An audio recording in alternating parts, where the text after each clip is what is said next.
Hello and welcome to the soldier academy.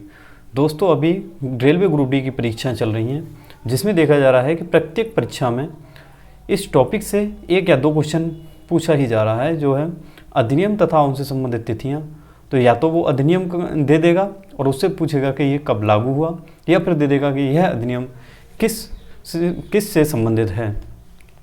तो चलिए चलते हैं अपने टॉपिक की ओर। वन्य जीव संरक्षण अधिनियम, राष्ट्रीय हरित अधिकरण, पर्यावरण संरक्षण अधिनियम, जैव विविधता अधिनियम, आपदा प्रबंधन अधिनियम, क्योटो प्रोटोकॉल अधिनियम, नागरिक अधिकार संरक्षण अधिनियम, उपभोक्ता संरक्षण अधिनियम। ये सभी अधिनियम कब पारित किए गए, चलिए चलते हैं। वन्य जीव संरक्षण अधिनियम। वन्य जीव संरक्षण अधिनियम 1972 में लागू हुआ था। 1972 में, जैसा कि आप जानते हैं कि टाइगर प्रोजेक्ट भी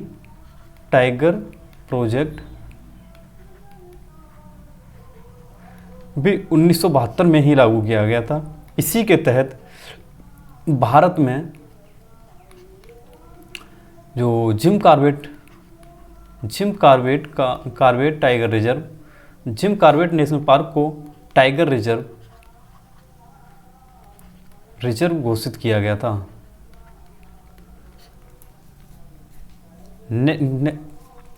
वन्यजीव संरक्षण अधिनियम ये 1972 में आया है। अगले क्वेश्चन, वन संरक्षण अधिनियम। वन संरक्षण अधिनियम 1980 में लागू हुआ। वन संरक्षण अधिनियम मतलब फॉरेस्ट कंजर्वेशन एक्ट। इससे आप समझ ही रहे होंगे कि ये है जंगलों का संरक्षण से संबंधित। जैसे कि बहुत से लोग होते हैं जो जंगल में जाके पेड़ों को काटते हैं, तो उससे संबंध में आया था 1980 में यह अधिनियम कि कोई भी व्यक्ति बिना वैध तरीके से या बिना परमिशन के जंगलों की कटाई नहीं कर सकता। तो उनको संरक्षित करना, वो संबंध है इसका वन संरक्षण अधिनियम से। पर्यावरण संरक्षण अधिनियम। पर्यावरण संरक्षण अधिनियम 1986 में आया था, जो कि 5 जून को, आपको पता होगा, पर्यावरण दिवस मनाया जाता है। पर्यावरण दिवस कब मनाया जाता है? 5 जून को, क्योंकि 5 जून 1986 को ही पर्यावरण दिवस आया था, पर्यावरण संरक्षण अधिनियम आया था। भारतीय वन अधिनियम, इंडियन फॉरेस्ट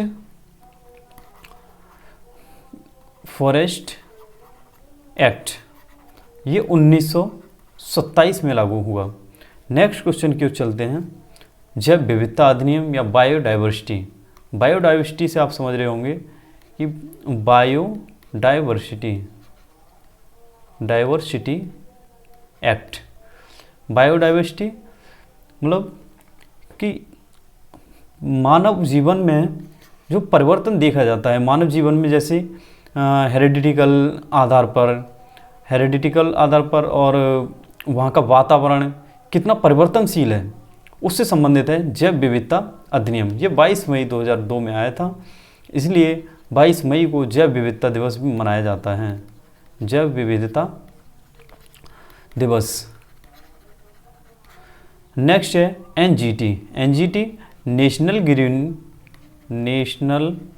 ग्रीन ट्रिब्यूनल। इसका कार्य क्या है? इसका कार्य है, पहली बात तो ये 2010 में लागू आया, अधिनियम बना था 2010 में। इसे बनने के बाद में, और ये आर्टिकल 21 से संबंधित है। आर्टिकल 21 से कैसे कि सभी को जीवन जीने की स्वतंत्रता है, स्वतंत्र वातावरण में सांस लेने की स्वतंत्रता है। तो कोई भी व्यक्ति यदि उस वातावरण को दूषित करेगा या पॉल्यूट करेगा या पॉल्यूशन फैलाएगा, उस पर कार्रवाई जो की जाएगी वो एनजीटी के अधीन की जाएगी। क्या उस पर एनजीटी कार्रवाई करेगा? एनजीटी की पावर जो होती हैं, पावर हाई कोर्ट के बराबर होती हैं। इसका मतलब ये हाई कोर्ट के द्वारा दिया गया आदेश एनजीटी के द्वारा दिए गए आदेश के समान ही है। एनजीटी के अध्यक्ष जो हैं, पहले अध्यक्ष हैं AK गोयल 2010 में जो बने थे, वो हैं आदर्श कुमार गोयल। चलिए नेक्स्ट क्वेश्चन की ओर चलते हैं। RTI act. RTI act right to information. आपने देखा होगा अभी बहुत से लोग आरटीआई डाल देते हैं किसी भी गवर्नमेंट प्रोजेक्ट के खिलाफ या किसी भी मुद्दे पर आरटीआई डाल दी जाती है। तो उसका मतलब यही होता है कि हम किसी के बारे में कुछ जानना चाहते हैं तो वो हमारा अधिकार है, कानूनी अधिकार है। जैसे कि कोई प्रोजेक्ट बना तो उसमें कितना पैसा लगा, इसके बारे में अगर किसी को जानना है तो वो आरटीआई डालेगा और वहाँ से जवाब आएगा। लेकिन कुछ संस्थाएं हैं उनको छोड़कर, जैसे रॉ हो गई, आर्मी हो गई, जितना भी डिफेंस स्टाफ है, डिफेंस स्टाफ या कह सकते हैं आईबी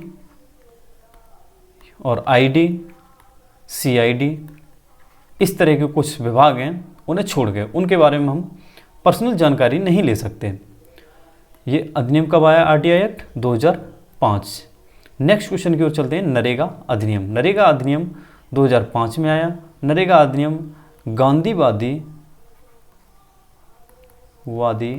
विचारधारा पर आधारित है। विचारधारा पर आधारित है।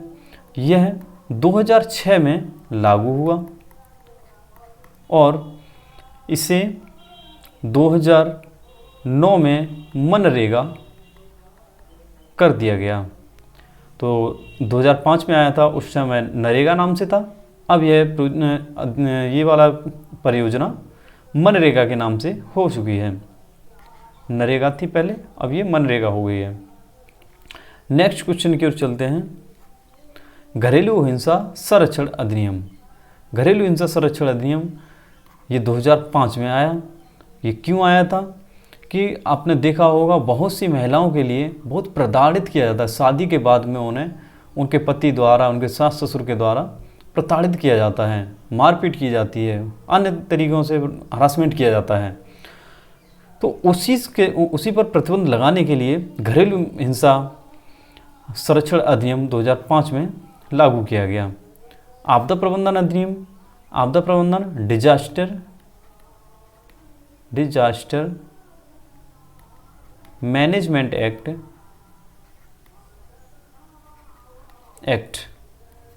कब आया? 2005 में। आपने देखा होगा किसी भी कभी बाढ़ आ जाती है, कभी कोई तूफान आ गया, ऐसी परिस्थितियों में ये इसी को बोलते हैं आपदा। कोई भी प्राकृतिक आपदा, मतलब प्राकृतिक आपदा, इससे निपटने के लिए एक अधिनियम बनाया गया। इस अधिनियम के तहत वहाँ के लोगों को कुछ मुआवजा दिया जाता है, कुछ राहत सामग्रियाँ भेजी जाती हैं। जैसे कि अपने भारत में ही हर बारिश के समय में ये घटनाएं देखने को मिलती हैं। कहीं बाढ़ आ गई तो कहीं कुछ, तो उस समय जो राहत प्रदान करता है वो है डिजास्टर मैनेजमेंट एक्ट के तहत। ये 2005 में लागू किया था। इसी से संबंधित एक की शुरुआत हुई थी 2006 में, वो था एनडीआरएफ जो होती है, ये एक ऐसी टीम होती है जो वहाँ ऐसी आपदाओं में, अब इन लोगों को रेस्क्यू कौन करेगा? कोई अगर फंस गया ऐसी आपदा के बीच में तो उन्हें रेस्क्यू कौन करेगा? उसका काम करती है एनडीआरएफ। और राहत सामग्री उन लोगों को मुआवजा प्रदान करना, इन सब चीज़ों का काम करता है आपदा प्रबंधन अधिनियम। इसी के तहत किया जाता है। एनडीआरएफ जो है ये वहाँ से लोगों को रेस्क्यू करना, सुरक्षित स्थानों पर पहुँचाना, चाहे वो हेलीकॉप्टर के द्वारा या नाव के द्वारा, जैसे भी इन्हें राहत मदद की ज़रूरत हो उस प्रकार से इन्हें मदद दी जाती है। एनडीआरएफ फुल फॉर्म होती है national disaster response force. Next question की ओर चलते हैं। Kyoto protocol. क्योटो प्रोटोकॉल 1997 में आता है। 1997। ये क्योटो एक जगह है जापान में। जापान में एक स्थान है, उससे संबंधित है क्योटो प्रोटोकॉल। अब क्योटो प्रोटोकॉल इसे 2005 में लागू किया गया था और ये ग्रीन हाउस गैस से संबंधित है, या ग्रीन हाउस इफेक्ट। इसमें एक सीमा तय की गई कि कोई भी कंट्री इससे ज़्यादा पॉल्यूशन का उत्पादन नहीं करेगी या इससे ज़्यादा कार्बन का उत्पादन नहीं करेगी। नेक्स्ट क्वेश्चन की ओर चलते हैं। नागरिकता अधिकार संरक्षण अधिनियम और civil rights conservation act, civil right conservation act, ये कब आया? ये 1955 में। ये इसलिए आया है कि नागरिकों के अधिकारों का बहुत ही हनन हो रहा था।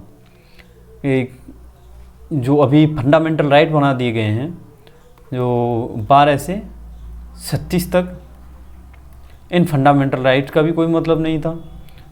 चाहे जब इनका शोषण हो जाता था तो उसी से संबंधित था नागरिक संरक्षण अधिनियम, तो उनके अधिकारों का संरक्षण प्रदान करने के लिए। नेक्स्ट क्वेश्चन की ओर चलते हैं। राज्य पुनर्गठन अधिनियम, state reorganisation act, state reorganisation act, जी कब आया? 1955 में आया था। आपको पता होगा जब 1947 में भारत को स्वतंत्रता मिली और भारत पाकिस्तान नाम के 2 देश बने, उसके बाद में हमारे देश में बहुत फूट पड़ी हुई थी। तो उन बहुत सारी रियासतें थीं, कहीं किसी राजा का आधिपत्य था तो कहीं किसी का, उन सबको एक धागे में पिरोने का जो कार्य किया था वो किया था सरदार वल्लभ भाई पटेल ने। इसलिए 31 अक्टूबर को सरदार वल्लभ भाई पटेल का जन्म होता है, जन्म दिवस मनाया जाता है। उसे ही यूनिटी या एकता दिवस भी मनाया जाता है, एकता दिवस।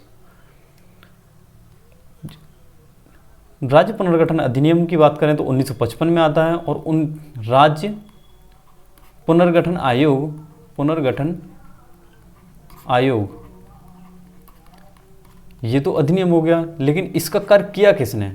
उसके लिए एक आयोग का निर्माण किया गया था 1953 में। अगर आपसे पूछ ले राज्य पुनर्गठन आयोग कब आया था, तो वो आया था 1953 में, या उसका गठन 1953 में किया गया था, लेकिन राज्य पुनर्गठन अधिनियम जो आया था वो 1955 में आया था। तो इसका बहुत ध्यान रखना होगा, दोनों महत्वपूर्ण बातें हैं।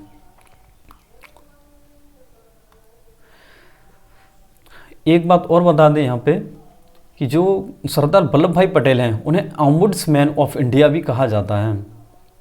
नेक्स्ट क्वेश्चन की ओर चलते हैं। बाल एवं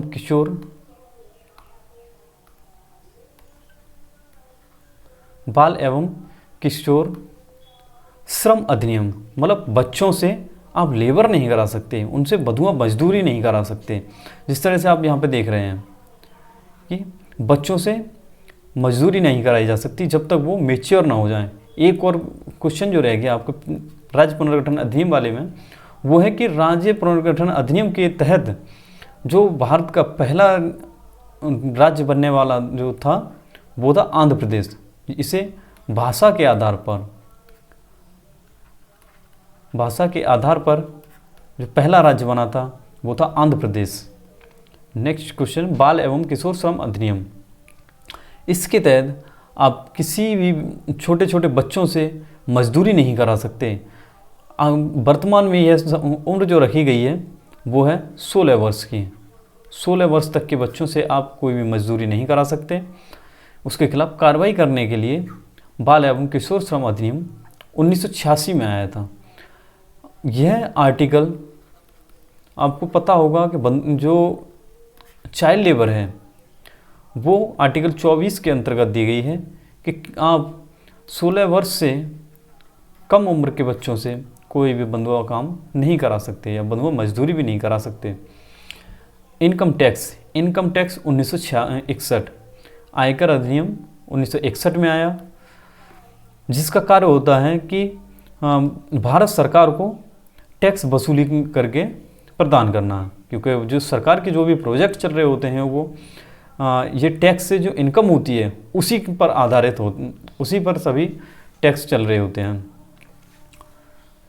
सॉरी, उन्हीं जो टैक्स से जितना पैसे की वसूली होती है उससे जो भी गवर्नमेंट कार्य करती है, जैसे रेलवे चला रही है, कुछ तो रेलवे का उससे खुद का उत्पादन होता है, लेकिन यदि वहाँ से भी कमी पड़ती है तो उसके लिए बजट तैयार किया जाता है।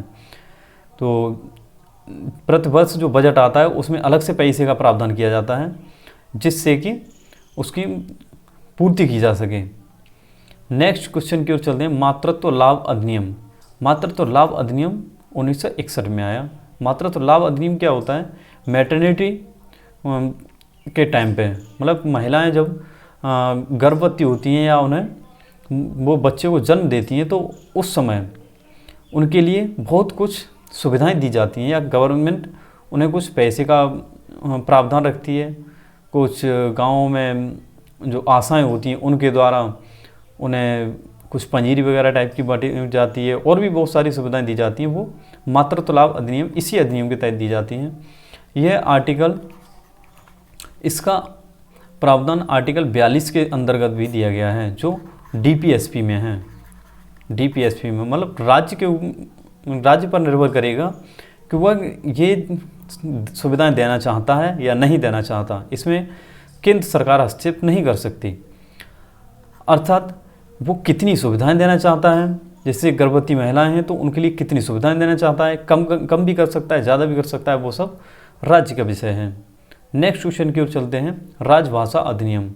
राजभाषा अधिनियम आपको पता होगा आर्टिकल 343 के तहत भारत की राजभाषा जो है वो हिंदी है। भारत की राजभाषा हिंदी है। इस अधिनियम को 1963 में पारित किया गया था। नेक्स्ट क्वेश्चन की ओर चलते हैं। खाद्य सुरक्षा अधिनियम। खाद्य सुरक्षा अधिनियम, जैसे जनता दुकानों से बहुत कुछ खाद्य सामग्रियां खरीदती है तो उसमें कोई मिलावट करता है या एक्सपायरी डेट का सामान बेचता है तो उससे संबंधित एक अधिनियम आया 2013 में, वो था खाद्य सुरक्षा अधिनियम। इससे निपटने के लिए या इन सब पर कार्रवाई करने के लिए खाद्य सुरक्षा अधिनियम का निर्माण किया गया। नेक्स्ट क्वेश्चन है लोकपाल एवं लोकायुक्त। लोकपाल एवं लोकायुक्त ये 2013 में लागू हुआ। सबसे पहले भारत में, विश्व में सबसे पहला लोकपाल, सबसे पहले लोकपाल 1809 में स्विट्जरलैंड में आया था। स्विट्जरलैंड में आया था। इसका कार्य क्या होता है? कार्य जो भ्रष्टाचार है, भ्रष्टाचार पर रोक लगाना, भ्रष्टाचार पर रोक लगाना। इस लोकपाल भारत में सबसे पहले जो लोकपाल को घोषित करने वाला जो राज्य था वो था आंध्र प्रदेश, सॉरी महाराष्ट्र। इसे ओम्बुड्समैन भी कहते हैं लोकपाल के लिए। जो पहले भारत के पहले जो लोकायुक्त हैं, लोक आयुक्त या लोकपाल, वो हैं पीसी घोष या पिनाकी चंद्र घोष। बहुत ही महत्वपूर्ण पॉइंट है ये, आपको इनका नाम याद रखना होगा कि पहले लोकपाल भारत के कौन हैं। वो हैं पिनाकी चंद्र घोष जो 2019 में नियुक्त किए गए। नेक्स्ट क्वेश्चन की ओर चलते हैं। उपभोक्ता संरक्षण अधिनियम। उपभोक्ता संरक्षण अधिनियम ये 2019 में आया। यह अधिनियम 1986 का संशोधित रूप है। 1986 में 24 दिसंबर 1986 में एक अधिनियम आया था, उपभोक्ता संरक्षण अधिनियम। उसी को संशोधित किया गया है 2019 में। इसलिए 24 दिसंबर को उपभोक्ता दिवस भी मनाया जाता है। नेक्स्ट क्वेश्चन की ओर चलते हैं। RTE, right to education. Right to education 2019 में अधिनियम पारित किया गया। आपको पता होगा कि right to right to education एक फंडामेंटल राइट है, फंडामेंटल राइट बना दिया गया है, जो 2002 में 86वां संविधान संशोधन के तहत इसे आर्टिकल 21 के ए में रख दिया गया, राइट टू एजुकेशन को। और इसे लागू कब किया गया? ये राइट टू एजुकेशन 2010 से इसे लागू कर दिया गया है। हम फंडामेंटल राइट घोषित किया गया, वो इसे घोषित किया गया है 2010 में। उससे पहले ये कहाँ था? तो ये था फंडामेंटल ड्यूटी में। फंडामेंटल ड्यूटी मतलब मूल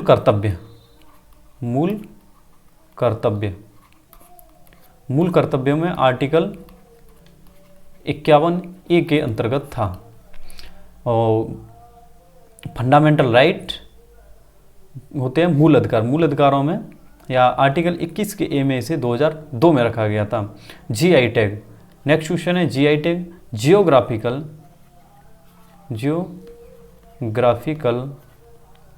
आइडेंटिटी टैग। ये टैग किसे दिया जाता है? जैसे बहुत सी जगहों पर एक विशेष स्थल पर विशेष प्रकार की फसल का उत्पादन होता है, जैसे इसका निमाड़ी मिर्च, तो वो निमाड़ी मध्य प्रदेश में उत्पादन होता है, इसका अन्य जगहों पर होगा, लेकिन निमाड़ी में बहुत अधिक उत्पादन होता है। दार्जिलिंग की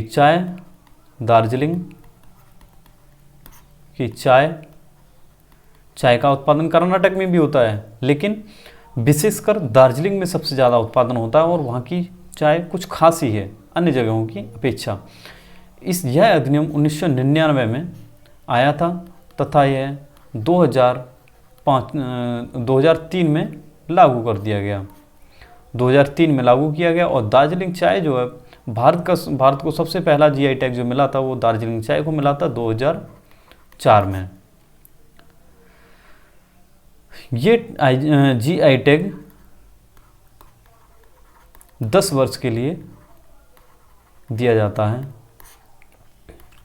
10 वर्ष के लिए दिया जाता है। चलिए आज के सेशन को यहीं समाप्त करते हैं। Thank you.